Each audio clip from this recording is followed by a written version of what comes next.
Guys how's it going lost in heaven here और आज की वीडियो में बात करने जा रहे हैं हम advantages of studying in Switzerland.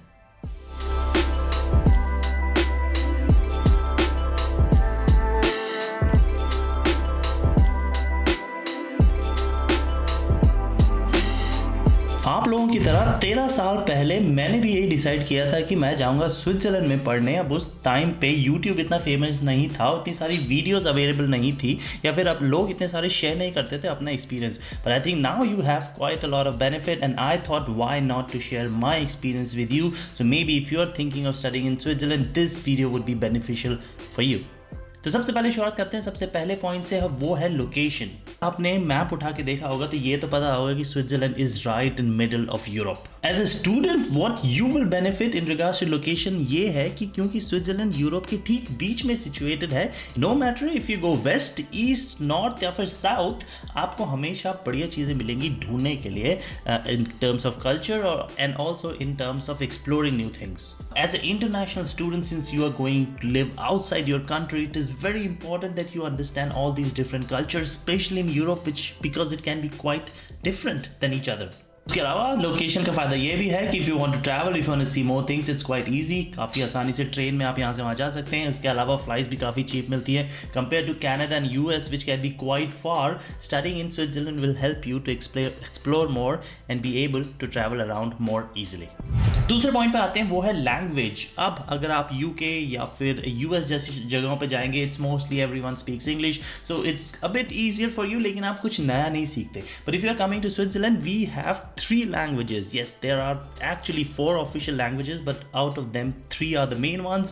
Italian, अगर आप इटालियन के शौकीन हैं, so you can go for the Italian part. If you would like to learn French, then you can go to the French part of Switzerland. If you want to learn German, then you can come to German part. German part सबसे बड़ा part है Switzerland में, और सबसे अच्छी university जैसे कि ETH Zurich या फिर university of Saint Gallen for management students, वो है जर्मन पार्ट में। But of course you can also go to the French part and learn French. I think these languages also helps you a lot, because जब भी आप अपना काम के लिए ढूंढने जाएंगे, it sets you apart from your other colleagues from may be US और UK. As a student, because either ways you are learning new things, तो आपको लैंग्वेज में भी ज़्यादा प्रॉब्लम नहीं होनी चाहिए। हर दिन 1 घंटा आप अपनी लैंग्वेज में निकालिए, उसके अलावा लोगों से बातचीत करिए, you will be easily speaking German, French और इटालियन। पार्ट जो कि सबसे इंपॉर्टेंट है मेरे ख्याल से, जो भी आप एज ए स्टूडेंट अगर आप कहीं भी जाने की सोच रहे हैं, वो है फाइनेंसेस। अब स्विट्जरलैंड कहा जाता है कि काफ़ी एक्सपेंसिव कंट्री है, और वैसे है भी। However in terms of education, it provides free university education to all of the people who live in Switzerland. University fee की बात करूं तो अगर आप यूके में जाएंगे, यूएस में जाएंगे अपनी मास्टर्स करने, easily 40-50,000 US dollars you will spend for that MBA or for masters. However, if you're coming to study in Switzerland, you will be ending for masters, you will be paying only 1,000 francs per semester. So that's like 2,000 francs per year. 2 साल की अगर आपकी masters है, it will finish in just 4,000 Swiss francs, which is very cheap.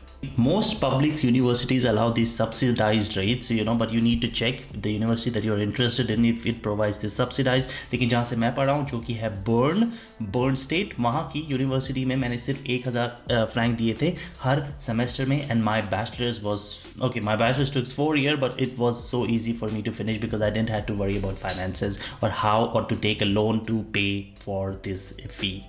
अब ये याद रखिएगा कि सिर्फ पब्लिक यूनिवर्सिटी सब्सिडाइज करती हैं ये सारी यूनिवर्सिटी फ़ी। एक्चुअल कॉस्ट काफ़ी ज़्यादा है यूनिवर्सिटीज़ के लिए, लेकिन वो जाते हैं हमारे टैक्स से। That's why it's a bit cheaper, but since the government allows it to be used by everyone, that helps you as an international student as well. उसके अलावा अगर आप प्राइवेट स्कूल में जाएंगे, प्राइवेट यूनिवर्सिटीज़ में जाएंगे, तो of course you have to pay, and that can cost may be same price as it might in UK और in US. But there is no need to go to the private universities अगर आपका selection हो जाता है public university में और आप देते हैं थोड़ी सी कम से कम फ़ी। अब फाइनेंस की बात में बात कर ही रहे हैं, तो पार्ट टाइम की बात भी बता दूं। अब स्विट्जरलैंड में जेनीवा का जो शहर है, वहाँ पे है सबसे ज़्यादा highest rate of minimum wage that are available in the entire world, if I am not wrong.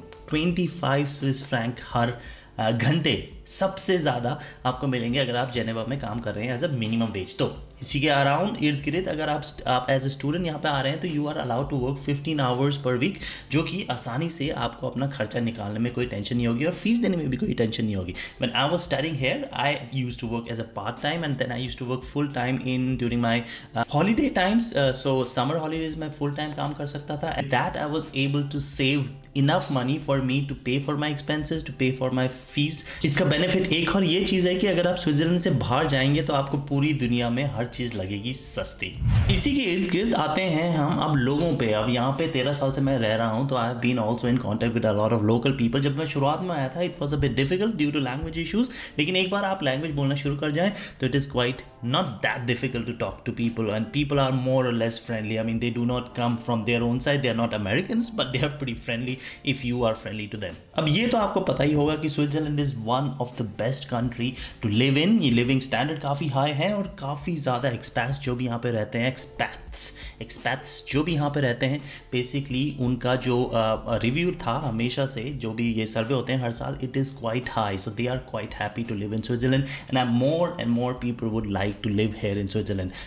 Due to this demand is quite high. कोई भी यूरोपियन यूनियन से बाहर अगर स्विट्जरलैंड में आने की जॉब के लिए कोशिश करेगा तो बेसिकली यहाँ पे लगता है एक quota around 8,000 to 9,000 permits which are allowed. So इतने ही लोगों को एंट्री मिलती है हर साल में and you can think how much of a difficult situation it might be, because then the company needs to also say it to the government कि उनको ऐसा कोई बंदा नहीं मिला पूरे यूरोपियन यूनियन में, इसलिए वो किसी बाहर के लोगों को जॉब के लिए लेके आ रहे हैं। So this already keeps lots of people out from the job market और इतना आसान नहीं है स्विट्जरलैंड में जॉब ढूंढना। लेकिन एज ए स्टूडेंट अगर आप यहाँ पे पढ़े हैं, पब्लिक यूनिवर्सिटी से ग्रेजुएट करे हैं, तो 6 महीने के अंदर अंदर आपको मिलता है जॉब सर्च वीज़ा और इस 6 महीने में अगर आपने जॉब ढूंढ ली तो जो भी कंपनी आपको लेगी उसको ये कोटा के थ्रू नहीं जाना पड़ेगा। So the quota does not apply to you because you studied in Switzerland. उसके अलावा कंपनी को ये भी नहीं दिखाना रहता कि कोई बंदा मुझे नहीं मिला यू में, इसलिए मैं आपको ले रहा हूँ। तो ये सारी चीज़ें काफ़ी आसानी से आपको जॉब में दिलाने में आसानी से हेल्प करती हैं अगर आप ग्रेजुएट करेंगे स्विट्जरलैंड से। तो ये भी मैंने जैसे कि कहा सिर्फ पब्लिक यूनिवर्सिटीज़ की ग्रेजुएशन पे अप्लाई करता है। प्राइवेट यूनिवर्सिटी से आप ग्रेजुएट कर रहे हैं तो maybe it does not apply, you need to check, but that's a fact that I can tell. If you are graduating from public university it makes it way easier for you to get a job, specially अगर आप कोई भी pharma related या फिर कोई भी AI related या फिर कोई भी ऐसी चीज़ों से जो कि आजकल के लोग बच्चे आप लोग पढ़ना चाहते हैं। काफ़ी स्मार्ट लोग हैं आजकल तो वैसे भी। So if you are interested in these kind of topics, in these kind of industries, Switzerland is quite easy for you to get in. अब उसी के बेसिस पे अगर आपकी फुल टाइम जॉब लगती है तो of course you earn quite good. So starting salary काफ़ी अच्छी है और जैसे कि मैंने कहा अगर आप यहाँ से बाहर जाएंगे कहीं भी घूमने तो it will be quite easier, quite cheaper for you and that's why lots of people would like to stay in Switzerland. Switzerland रहने के लिए काफ़ी महंगा भी हो सकता है अगर यहाँ पे रह रहे हैं, लेकिन अगर आप एक कॉलेज ग्रेजुएट हैं, अच्छी सी एजुकेशन वगैरह करी है और आपकी जॉब ठीक ठाक है तो you are pretty much your standard of living would be quite high. बात करूँ as my experience, it was a bit difficult to get my job after I completed my graduation, but as I said at that time the things were a bit easier क्योंकि मैंने graduation करी थी 2017 में, which is also quite a bit long time has pass since then. और उसके अलावा rules हर साल change हो रहे हैं, इसलिए it makes it now it's getting more and more difficult basically to get in because every one would like to get in, but either ways as a student it will help you if you are going to study in Switzerland. Indian population यहाँ पे इतनी ज़्यादा नहीं है, but either ways I think it should not be a problem, specially अगर आप introvert हैं and if you are not much of you would like to live in a quiet environment away from everyone, then Switzerland would be totally up to you, then for sure you should come here and study in Switzerland. तो guys ये थी सारे के सारे point जो मैं आपके साथ क्विकली डिस्कस करना चाहता था। अगर आपके पास कोई क्वेश्चन है तो उसे लिखिए कॉमेंट सेक्शन में and I will see you in my next video. Till then have a great day.